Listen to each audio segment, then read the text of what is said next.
Every single person in this world has a story to share. Your story is your superpower, and it's unique to you. In sharing it with the world, you can impact millions of people. If you keep it to yourself, you are doing the world a disservice. This is Dela. I'm the host of Dela's Voice, and I help you share your superpower with the world.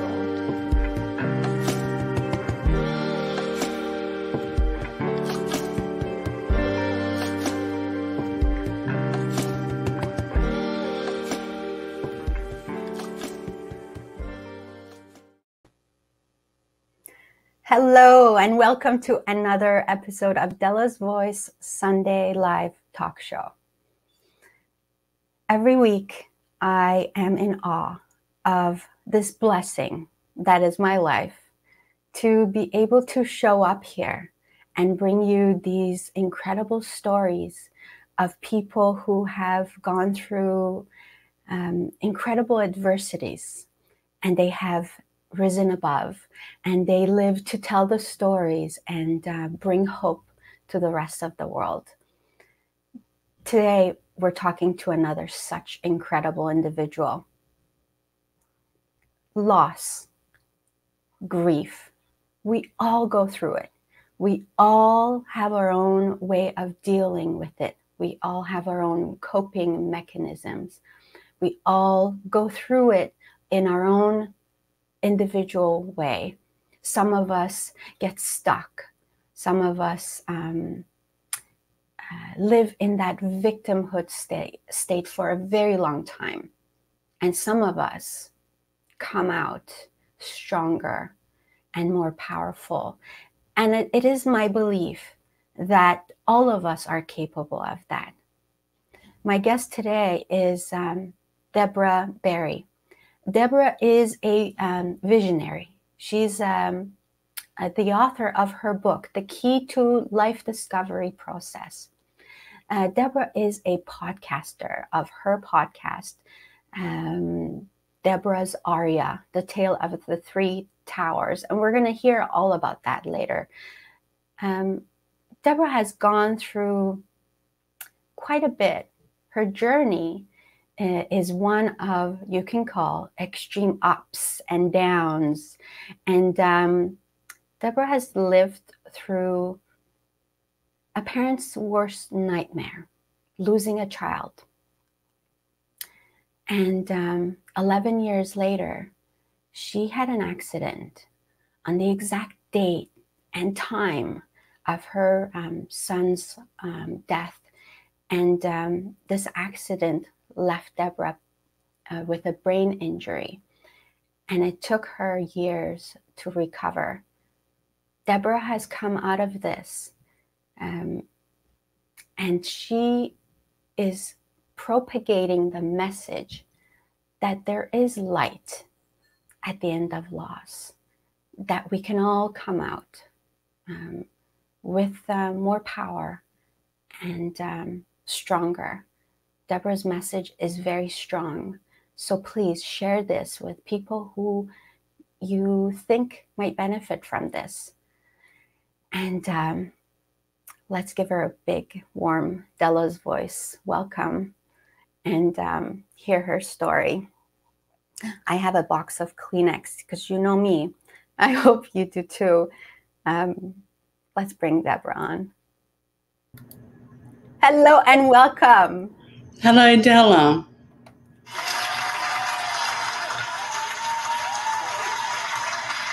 It's so nice to have you here, Deb. Thank you. It's lovely to be here. It really is. May I just say that where you are sitting right now, your background is so warm and it's so cozy. I just love it. Well, thank you. It's a little cottage that I'm staying in before I move into my new home in Aiken, South Carolina. Congratulations on that. That is amazing. You just bought this house. It's amazing. Congratulations. Thank you. So Deb, thank you for being here. I'm just going to put up the banner of the show so that when people get on, they can see what we're talking about. And I want to take a moment and say hello to our viewers that are already with us. Thank you so much for being here. Thank you for giving us your hour on a Sunday. And I hope you take from this show the message you are meant to take. And please do share this with others. Can we say hi to some people already? If you're watching this, drop us a line because otherwise we won't see you. So Sarah J's here. Deborah Sweezy is here, our beautiful friend, and she says, hello, beautiful friend. So excited to be here today. Dr. PPP, Pravin Patel, Dashing Diva Dela. Can you? Oh, thank you, Dr. PPP. Frida is here. Frida's my mom. Always watching. Thank you, Mom. And Deborah says, love you, Deborah. Deborah Sweezy is the reason why I met you. So I'm very grateful. And Robert Brooker is here, and Cindy Wilson is here. Good day to all of you. Thank you so much. So Deb, I want to start where you want to start, because your journey, like I had mentioned, has started with a lot of challenges. Even as a child, you went through a lot of challenges. And so where do you want to start? Maybe that's where we should start. I was hoping you would take the lead. I never know where to start. But so yes, I think to know where Deb comes from, I think that's where we'll start. Where do I come from? I think I was born from another planet. That just came out. See? It just came out. I was born on another planet. I think what's beautiful about being on your show, Dela, is that everything that you represent is everything that has helped me to transcend trauma and loss, which is the light. I think the light trumps all words. And the reason why the light trumps all words is because the light is infinite and it's available to all of us to switch on. It is also the one experience that opens our hearts so we can love. And when we know and experience what it is to travel from the darkest dark to discover the brightest light, we find true freedom. And I mean that because I have experienced suffering, and each time I've experienced suffering in my life through each decade, I'm nearly 60, and over every 10 years I had a trauma. And each time I transformed through each one of those traumas, I eventually transcended through that trauma into what I call the superhuman connection of how I connected my mind with my soul. So you talk about the light, and it's funny how I picked this title for this show, and I think I gathered that from everything that I read about you in your bio and what you represent, and that's what I feel like you represent, the light. And so if anyone's watching this show and is living in the darkest of dark, this is the show for you. So watch this, because at the end of this, you will find the light. And Deb says, everyone is capable of finding that light. Deb, how so? I think what's very interesting is it's very simple. It's like anything in our lives. It's complex to move through the suffering, but the answers are simple. Unfortunately, many people don't apply what is very obvious and what's in front of them because they are caught up in old habits and conditioned by society and the struggle within society.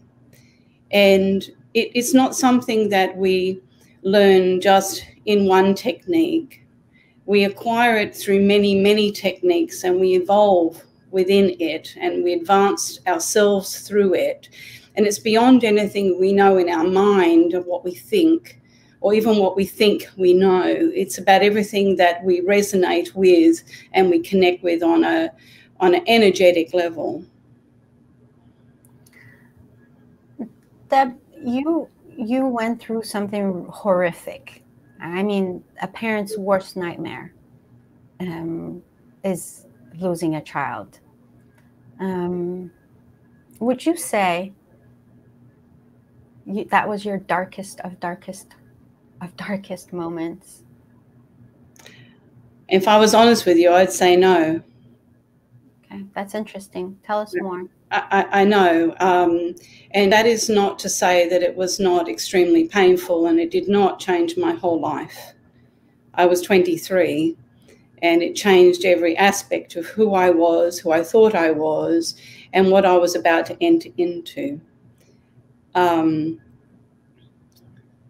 The irony of, you know, we hear people say, oh, it can't get any worse than this, but let me tell you it can, and it does. And I laugh because the ironies that we are shown. Now, the interesting thing about Lee, when Lee died, was I was blessed. I was blessed, and I was shown that he was called, and that he would be what I call my guardian of the light. And he showed me a higher vision.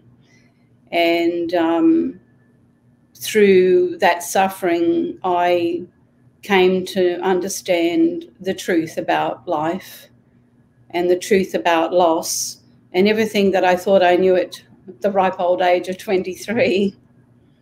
You say he showed you how blessed you were. How so?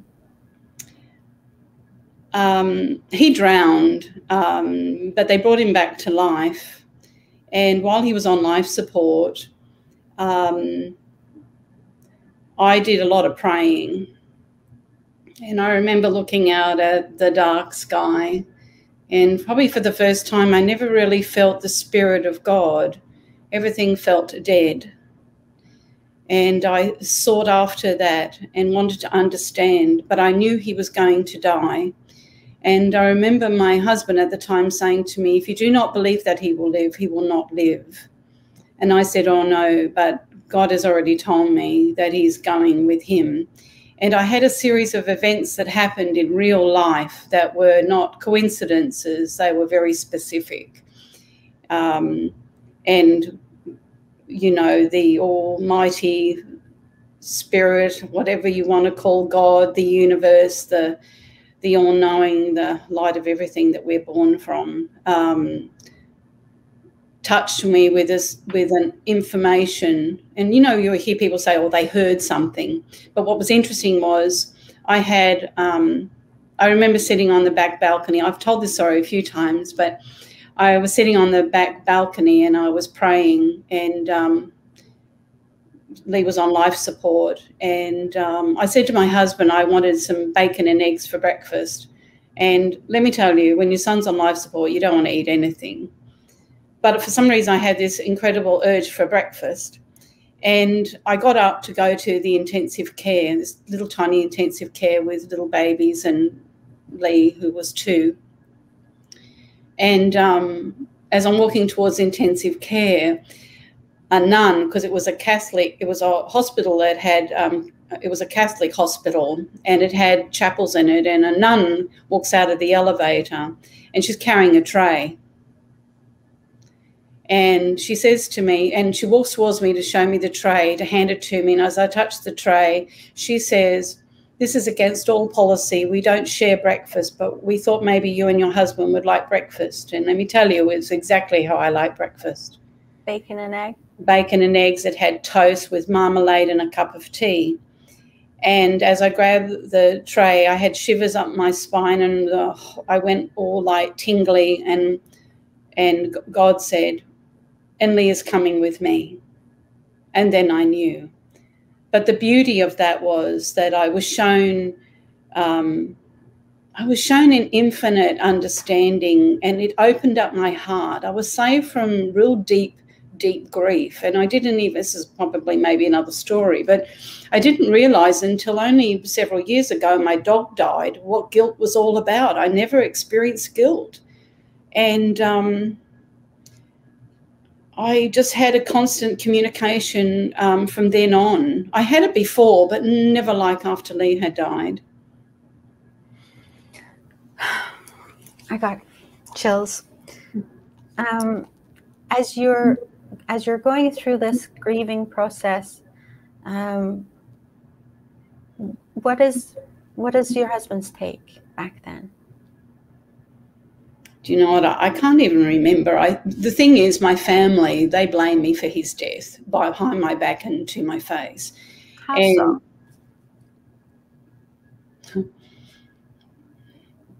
They blame me. I mean, my mother, she said to me, I'd have a grandchild if you killed my grandson.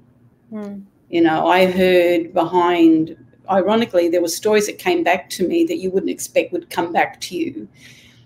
We had a friend who, at the time, the family was in Central Australia near Winton, at the outback, and we had a cattle and we used to live on a cattle and sheep ranch, and the family and my husband's family lived out there. And anyway, we lived on the Gold Coast. It was sort of like a ranch out in Texas, and we were actually living like in California. And a neighbour a friend, son, who was a neighbour of my parents, got a job as what they call a jackaroo in, say, Texas, but in Central Australia. And he's sitting around a dinner table. I have no idea what jackaroo is. So a jackaroo is a station hand, and they ride horses and they help with cattle and sheep mustering and do farm, fix fences and, do farm work. Gotcha. Jack of all trades. Jack of all trades, so it's a jackaroo. And they call the females a jillaroo. Cool. And thank you. So anyway, they're sitting around the ranch table eating, and they're all talking about how their daughter-in-law had killed their grandchild. And he comes back and they realise they were talking about me. I mean, the odds of that were uncanny. I was shown the truth about what was going on. And so were you blaming yourself? No, not at all. No, it was an accident. No, I never blame myself. No. So this is difficult as you're grieving, and your family is not, obviously, you don't get the proper support from your family. How do you keep yourself so strong? It was the experiences I had and the connection that I have, the spiritual connections that I've had since I was a little girl. And, when Lee was on life support, he was brain dead. And the day that we took him off the life support, we were in the chapel praying, and there was a big crucifix. I'm not Catholic, by the way, but, I was praying my head off. Sure. Hang on to anything you can, right? Whatever you can. Yes. I mean, because we took him off life support, and they said when we take the tube out, he'll either breathe on his own or his throat will close up and he will die. And so you pray, regardless that I was told Lee's coming with me by the Almighty. It was, I'm praying that there's a miracle. But instead, as I'm standing in front of this 40-foot crucifix, the whole room goes in this golden glow of light, like it's gold, and I'm buzzing, and I see myself come through the crucifix. And then Christ comes through in 3D and says, "You'll never walk alone." Oh. So I never walked alone. The power of faith. Yeah. I think what was interesting is, at the time, I didn't know how alone I was going to walk. I didn't know I was going to do it alone.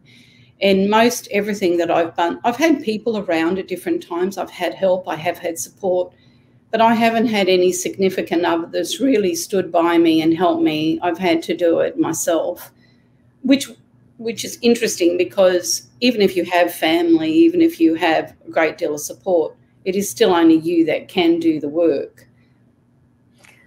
It's so true. It's so true that we're totally, yes, as much as you know that you're not walking alone, because you know that your higher power is with you, you do have to deal with a lot of the hard work by yourself. I know that we can all, we've all experienced that. It's the tough stuff that you're alone in, I think. Yeah, it's the toughest stuff. I think what's interesting is the work isn't actually hard. It's quite simple. I think what makes it difficult is that people are distracted about what they think is important and what matters. So walk us through the work you did. Well, I think the work that I did, it may be different to the work that I help people through, because not everybody has got and had my experiences. But a lot of the techniques that I use are the things we talk about all the time, but people are inclined to go, they don't really think there's great importance in them, and they don't give them any validity. They don't give them it enough time. They'll spend a third of their life in education to expect to learn what they need to learn, but they wouldn't even dream of giving the same amount of time and attention into connecting themselves with their own soul, with their own self, and knowing who they truly are. I mean, it's in knowing who you truly are that you connect with that light. So, you know, hypnosis, meditation, physical aspects. So when we connect our mind with our soul, it's not something that you're thinking. Even though affirmations work are great, meditation is great, hypnosis is wonderful, EFT, working with the meridians. The body has a brain, a right and left side brain. It has a neurological, it has a nervous system, it has a physical skeletal, it has, you know, meridian. And then we have, you know, the mind and the heart connection and how we work through that. And these very simple techniques that we do, it's a little bit like a chef. Chef doesn't work with one ingredient. He works with many ingredients, many herbs and spices, and a very good chef will have it taste in such a way that you nearly can't even identify the ingredients, because it's immersed itself within the cooking of the dish or the recipe. And so when we allow ourselves to immerse into the magic of all these beautiful techniques that are readily available to us, then we become evolved like a great meal. I love it. I've never heard it quite this way before. You don't, yes, a professionally made meal. You can't tell where one flavor starts and where one ends. Just like all these different tools that we have, and you're right, they all merge together and they allow us to grow in. And if you ask me today, what came first, I couldn't tell you, because I too have gone through a lot of transformation. Okay, Deb, 11 years later, something else happens. Yeah, the car accident. Yes. So tell us a little bit about that experience. And I think what I want to get to is why?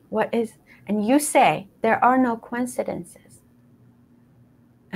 So why then? What were you supposed to learn, and what did you learn?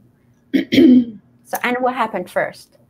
What happened first, please? You know, I didn't have the kind of car accident where the car was all mangled up. I was a passenger, and we got hit from the side, and I was looking at the complete opposite direction, and I turned my head 180 degrees and I had a 4-way whiplash. So every lobe in my brain was impacted, including the spine, the stem.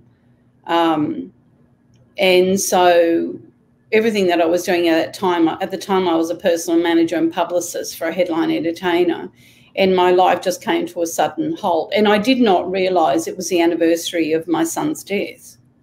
And actually, it was the anniversary of not his death, it was the anniversary of his first death, and then he was brought back to life the day of the drowning, which was the 28th of February.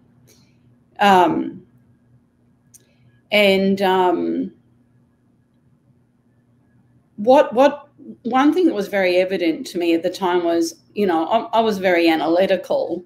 Not that I wasn't spiritual, sensitive or compassionate and creative, because I've always been a bit of a balance of both. But when I think about that particular time,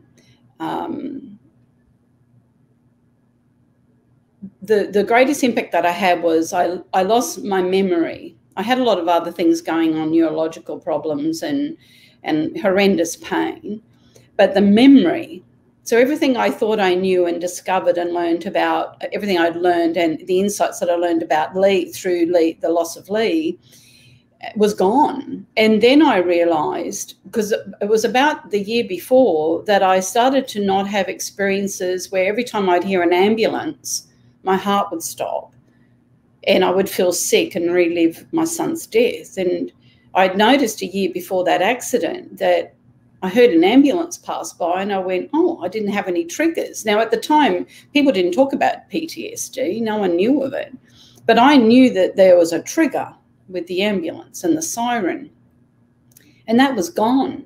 So I had like a freedom for a year, and then this accident. And I remember writing a children's book at the time, and it was all about helping children to understand the world through animals and nature. And I was asked to share this story at my son's school, and I was writing this children's book. But I remember thinking, it was really interesting, I remember thinking, I really want something deeper to dig into. So hence, here I was delivered. Something deeper. Right. And I'm not going to say I attracted it. I think sometimes, you know, we think that we attract things, but sometimes we're called to do something in a collective as individuals and part of a universal growth and healing for our time. And so I've discovered that about my experience. A lot of it isn't necessarily what I was thinking, what I believe, but what I was meant to do. And I've been shown that over and over again, which is really another topic. But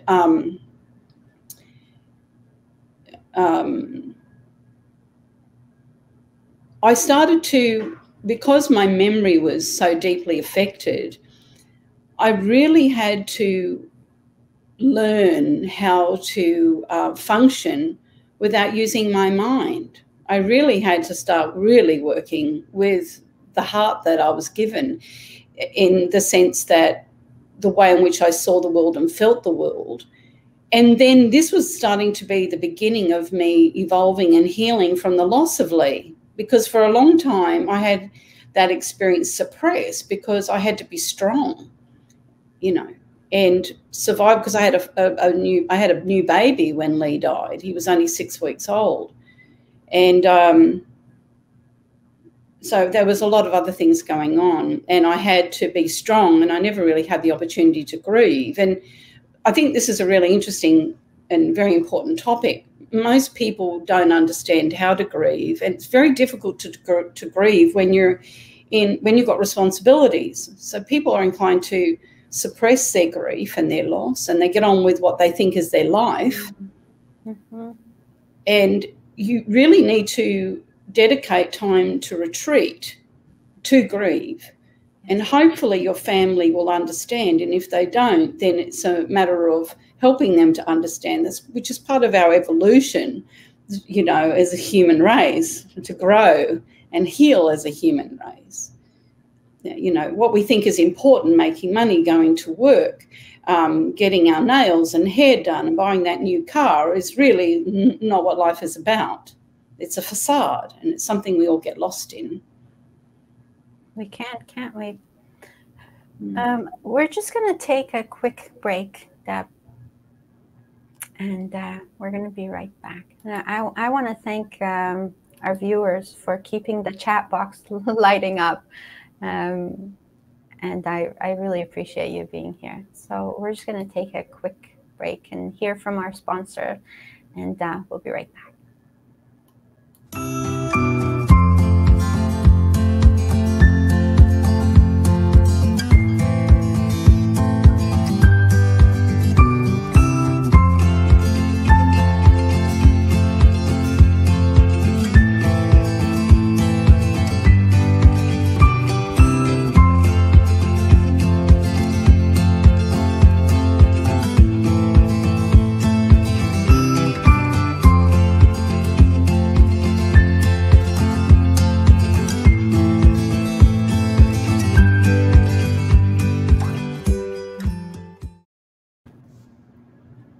Back with Deborah Berry. So you said just before we went on the break something really, really important, that a lot of times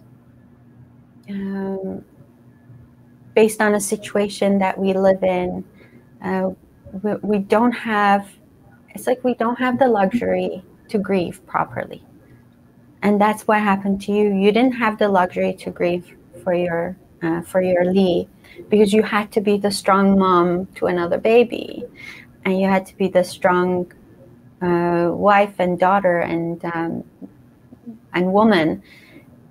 And you're right. We want to put up this mask that says I'm fine, that I've got this, and eventually we got to face the truth. And I can so relate to this, because that's how I had my awakening. Is for a long time I wore this mask of I'm fine, I've got this, look at me, I'm happy, I'm smiling. And one day it was as loud as it could ever be, and that was the moment when I realized that no, it's time to face the truth. And it was the most liberating experience, but at the same time so painful, because you have to face the ugly truth and you have to start shedding these layers, which is so painful. So you made this accident that you've had mean to you something. What is it? I think what happened, I'm not sure if I understand that question fully, Dela. So I can perhaps say it more clear. So you said this accident happened, and a lot of people would be like, not me again. Oh. Not me again. Like, how you know, what have I ever done to deserve this? What did you make it mean? That's really interesting, because I did do the why me, why me, why me. And I kept asking why me. And then I started to look. What was interesting is I started to look, because at the time when Lee died and I wasn't able to grieve the way, I remember actually I went into anger. I would have outbursts, and I said to my husband, you know, what I would like to do is I would be angry, because anger is suppressed pain and suffering, right? And I said, just let me, and at the time I was really, really sick, because I had a chemical poisoning that came from the birth of my son, from the epidural injections. And so I had a lot of other things that were going on, and I seemed like I was somewhat psychotic.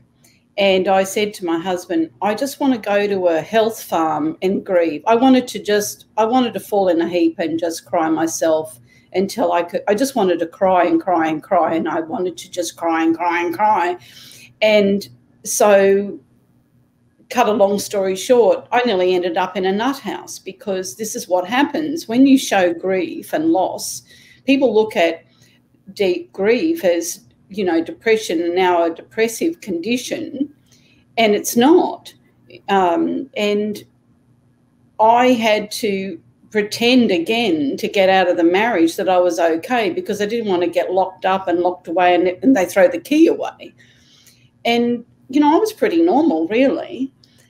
So after I had the car accident, I went through it in a different way altogether again. And, you know, I'm going, why me, why me? But then I start to look at, but why my mother? Why the people around me are treating me this way?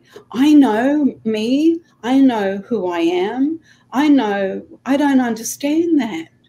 And then I was shown in all the searching to find my memory and myself and work through the pain and the suffering, and watching my marriage, my second marriage crumble before me. My son goes to live with his father.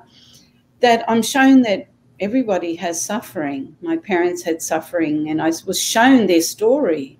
And my heart opened in compassion.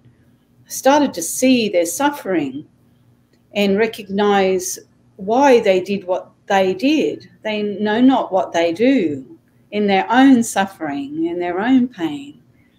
And so at that time I was seeing a psychologist who was a professor at university. And I remember rocking myself to sleep one day, and I said, God, dear God, I just was ready. I was having a mental breakdown. This was about a year after the car accident, and my mind I'd lost my mind. I lost my ability to think in my own mind in that brain injury. And I just said, God, I have nothing to live for. There is no value in my life. Everything that I learnt from the loss of my baby is gone. I remember the pain was so horrendous, and I was not lost. I have no value or purpose at all. And I fell asleep. And within minutes, I fell asleep on the floor between my bed and the window, and it was like a mid-afternoon. And I felt the warmth of the sun come through the window.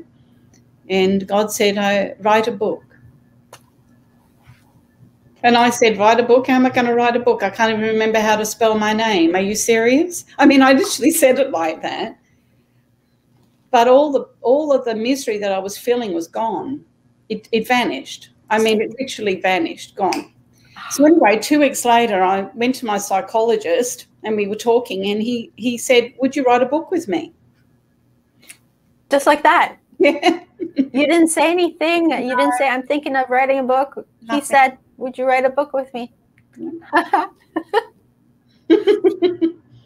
I was called at that time. But I was listening. I was paying attention. Because there was nobody to reach out to. I mean, I remember at the time my husband, he probably deny it, but he said to me, the way you carry on, you thought you'd have cancer. You know, I didn't know I had a brain injury. I just had PTSD and vision problems and pain and neurological issue. I had a big long list of all the brain injury stuff, but I seemed normal, but eccentrically messed up. And because I've always been able to function, I even appear that I can function even when I can't. And when I am a mess, I hide. I hibernate. And that's what I did. And so hence the book. From the children's concept to the adult concept, the Key to Life discovery process was created 10 years later.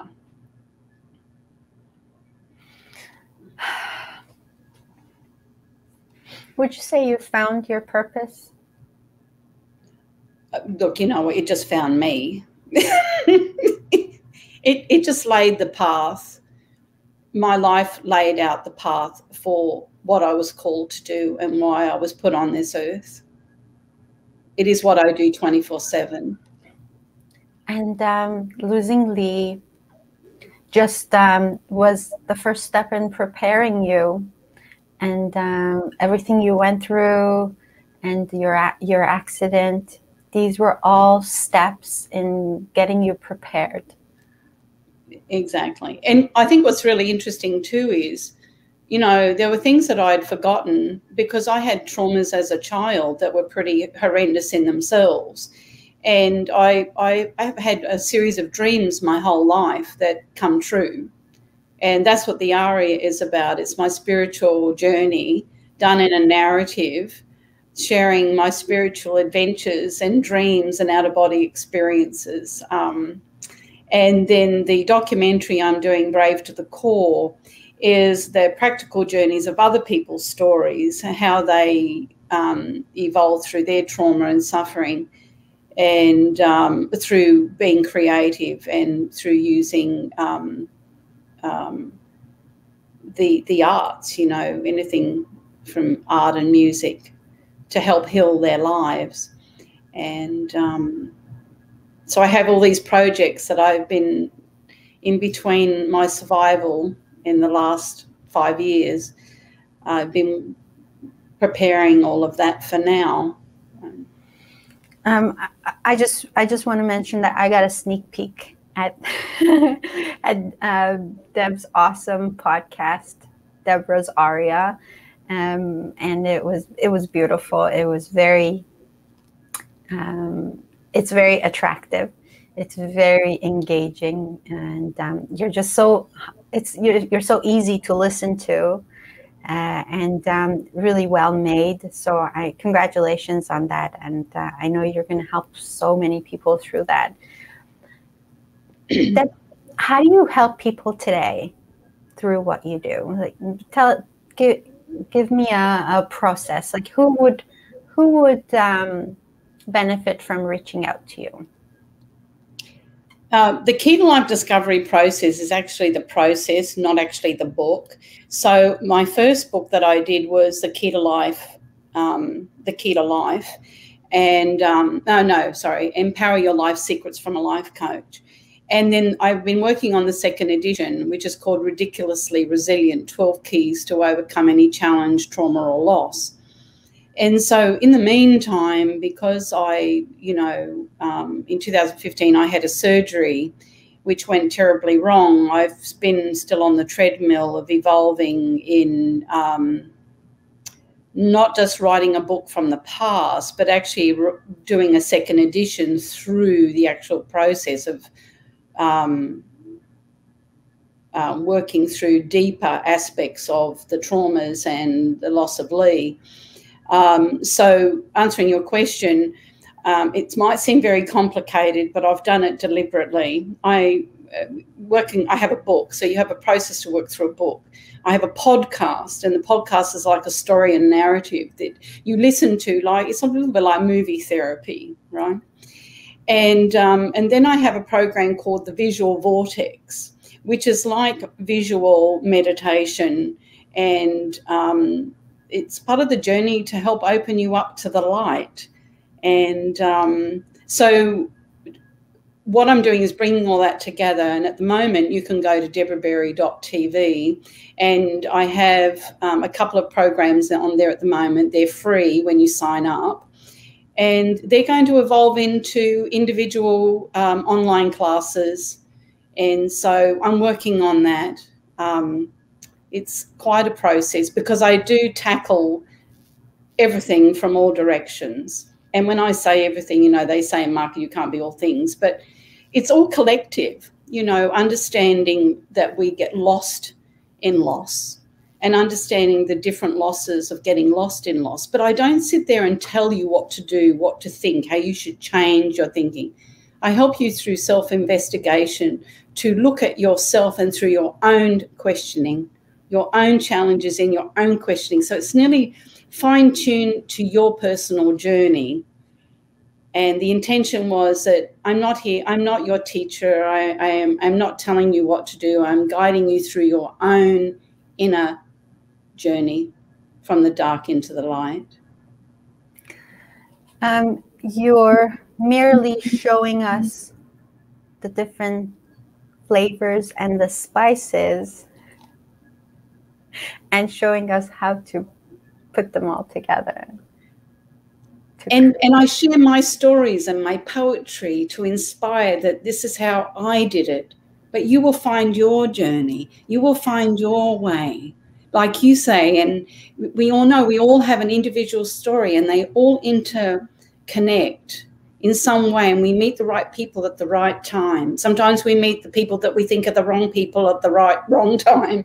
But in fact, you know, everything happens for a reason. There is no accidents. Nothing happens by accident. And that will be, I say, nothing is by chance. And there's a whole sequence of events that have happened on the 11th anniversary, the 22nd anniversary, and the 33rd ascension that I talk about in the superhuman connection, which is all in the Aria, the podcast, which I'm excited about. Oh, that's amazing. Everything happens for a reason. Everything happens exactly the way it's supposed to happen, step by step. It's like pieces of a puzzle coming together, but in the exact order they're supposed to show up in your life. I so totally resonate with that. And so it begs the question of,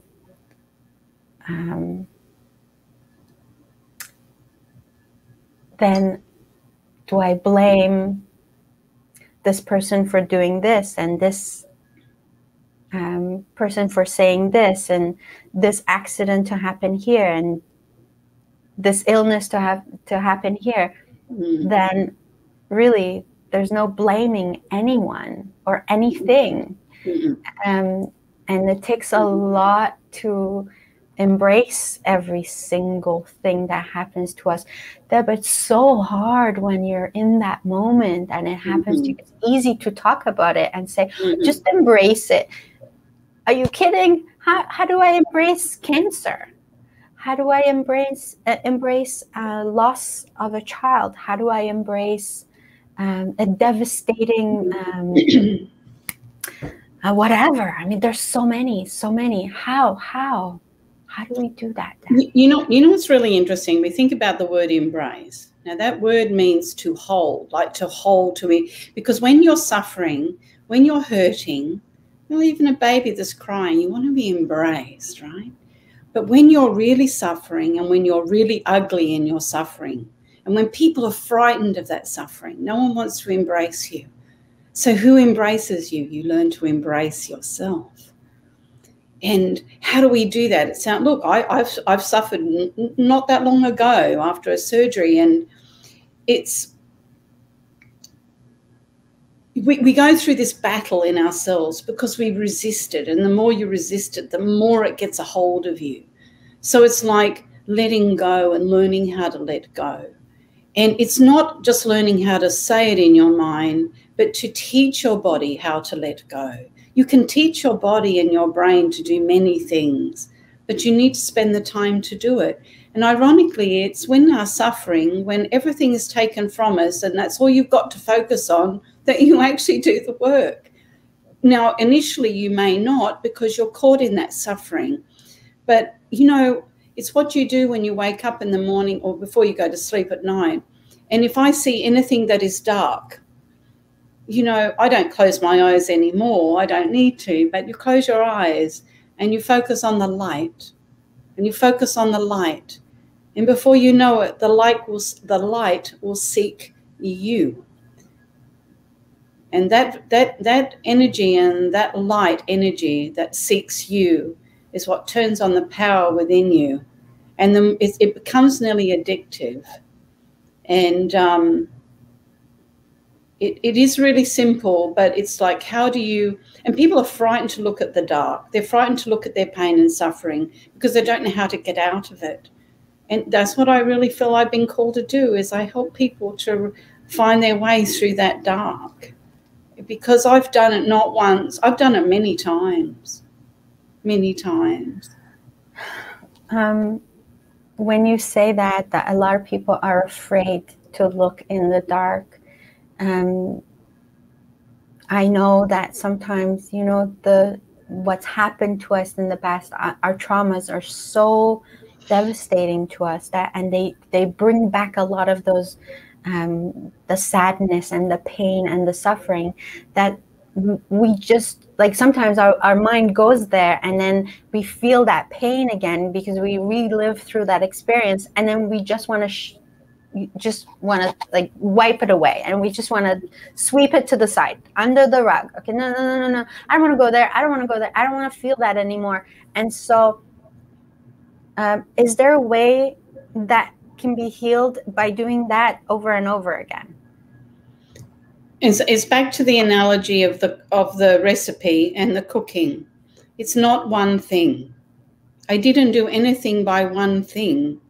I did many, many, many things. That's why this humongous book, there's 100,000 words, and it's, there are different techniques that you can start with. It's like trusting that, everybody can learn to be an artist. Everybody can learn to be a chef. It's just a matter of applying it and making the time to do it. And it's a discipline to become a practice. It's a ritual. So we exchange our unhealthy habits. I don't want to sound like a life coach, but, exchange the unhealthy habits for rituals that are healthy for us.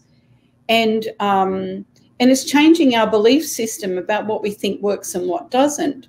And, unfortunately, the very things that help us or appear to help us initially can be the very things that hold us prisoner to it. So, and I'm holistic, so medicine is wonderful. It does some amazing things, but you start taking a lot of antidepressants and you keep owning that I'm depressed, and you keep blaming your depression, you'll stay depressed. So it's understanding your body and what it's doing and what it's going through, and making a decision that I'm going to find, if there's a will, there's a way, and be ready to say, I'm going to, look, I could be still sitting in a chair in Las Vegas, crippled in a chair, hanging on to breath, choking on metal, leaning on my throat. And I sold my sanctuary to pay for a surgery. And, that's another story I call Mission Butterfly. But I decided that's not what I was going to do, because I was called to do what I was called to do. And Lee did not die in vain. He came to deliver his message so I could deliver mine, as you are delivering your message, Dela, and I'm delivering mine, to inspire and not just change our individual lives, but help to support others to change theirs, so our environment in which we live in, our communities and our cities, they change too. That we are not suppressing the truth of our suffering, but evolving in the truth, in the light of that truth, and in the suffering. So if you're an artist or a writer or a singer, or you've got a little meditation you think's really not doing me any good, don't underestimate those tiny things. Just keep adding them to your repertoire every day. And like I've said, and I've said this, it's like, don't just like look for the light and expect the light, but see the light. And close your eyes, and within whatever your meditational prayer is, see the light. And it sounds really simple, but there is something about that light. It will come to me. It did with me. I saw a pinprick of light, and it started with a little pinprick, and I saw this light, and I go, oh, and it was like the connection of my mind to my soul, and to the greatest universe or God, or and so if you love gardening, or it doesn't matter what it is, just add beauty in your life every day and expand on it and start looking at what matters, and even more so what matters in you. You matter, and interesting thing about the dark and suffering is the more that you suffer in that pain and the more that it gets a hold of you, the more you feel you don't matter, because you become smaller and smaller. But when you open up into the light and the light meets you, you expand infinitely. It's an incredible feeling, and it's beyond words. As you're talking, I'm imagining this cocoon and then just like opening up. That's the feeling I get when you talk about that. It's like a transformation. Wow. I could sit here and listen to you forever, because you just have such a way about you, Deb. I see a woman who has transformed her life, and all she sees now is beauty and light around her, and in every single person she meets. That's a beautiful thing, to be able to see other people and have the compassion to see their suffering and really understand why they did what they did and said what they said. That to me is light, to be able to live in that place where you live now. Go ahead. Let me say this. I want to say this. This is very real. People can be ugly in their pain. And there are times that their ugliness gets and triggers my ugliness, because we live in a balance of extremes of dark and light. The light exists and expands from the dark. It's more powerful. But there are times when I am not at my best, that I'm dealing with somebody and I'm not dealing with their ugly very well. And I have to remind myself that they too are suffering. I am far from a perfect light being by any means, Dela. But what I have learned is that each time that I see or experience an ugly experience and I feel like I'm a victim of somebody's garbage, I take the time to work on feeling the beauty of life. And I remind myself through the work that I do, and art and nature and creativity and creation in itself. Hurt people hurt people. Mm-hmm. Yeah. We're human. We're human. Yeah, it's a good thing to remember that. Mm-hmm. It's really good. I'm just going to give you a couple more minutes, Deb, because we're almost ending our program today. So finish us off with whatever you'd like. I have a poem. Yes. I love to end with a poem. Yes. This poem I wrote in memory of the people. It was after the tragedy of the shooting in Las Vegas, and it was for a book for the library it was about freedom, and it's called Today's Revelation. My mind she soared outside my heart, determined not to shame. Today's revelation was real enough to hold no one to blame. My heart she cried to see the deaths, the ravage acts that stole, ending life and changing lives, never to be the same. Such memories have a vicious cycle, a verdict doomed to chains. Liberty stands and holds us close, united we must remain. The fury hit, but freedom roared, the light it filled the dark. Compassion captured the judgment call to free the violence stored. Kindness is our forever friend, choices not by chance. Decisions made to overcome fear and endless tragedy, one by one solidarity, determined rationality. My heart she smiles, my mind is free. Tomorrow's inspiration is up to me. Restored and hopeful attitude to live in peace and gratitude, manifesting love.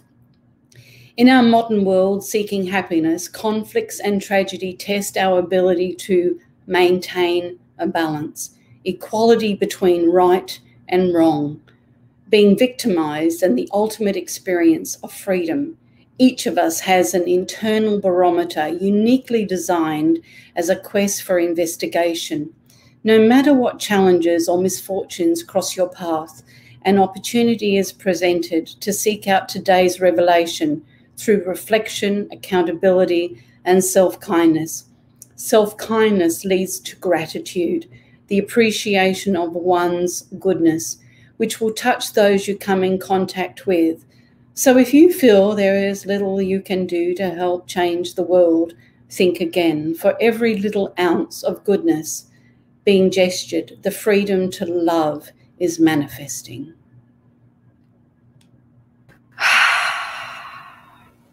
Beautiful. Beautiful. Thank you. I'm just not going to say anything. We want to end with that. Thank you for having me. It was very, very nice. Thank you so much. Thank you, Deb, for being here and giving us your time and shining your light on the world. The world is a better place because you're in it. Thank you. Likewise. Thank you. And for everyone else who's joined us today, I want to thank you for giving us your time. Take from this what you need and leave the rest. And share this message if you found it helpful. As always, this has been another episode of Dela's Voice, hoping to spark your soul. Until next time, stay blessed. Bye. Bye-bye.